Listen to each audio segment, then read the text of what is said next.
A presto! Ciao, ciao. Ci mancherete! Ciao. A presto.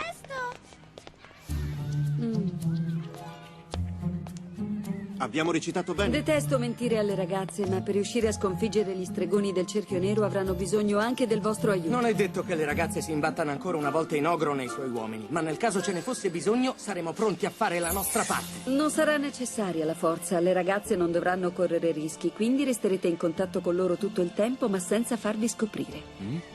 L'ultima sconfitta è una ferita aperta e non voglio che pensino di non essere in grado di fermare gli stregoni, quindi mi raccomando, intervenite solo se necessario, ma fino a quel momento confido nella vostra discrezione. Prova ancora. Va bene.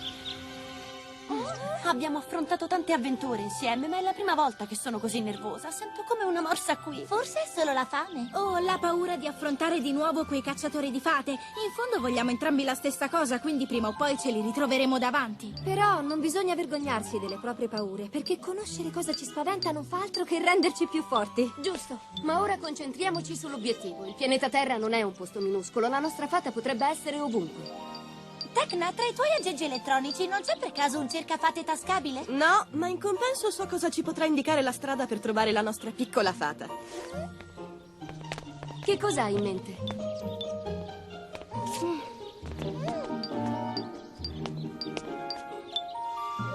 Ci siamo. Aspetta, Tecna, ma quelli non sono i libri del Salone degli Incanti? Come fai ad averli tutti sul tuo palmare? È proibito copiare un solo testo magico senza prima chiedere l'autorizzazione e tu hai un'intera biblioteca. In questo modo le nostre ricerche saranno più rapide. E comunque sono stata autorizzata dalla preside Faragonda tanto tempo fa. L'ho sempre detto che eri la prima della classe. Ho fatto una ricerca veloce. Sono sicura che qui troveremo la risposta che ci serve. Aspetta! Ragazze, quello è l'albero della vita. L'albero della cosa? Della vita, lo abbiamo studiato durante il corso del professor Wizgitz, ricordi?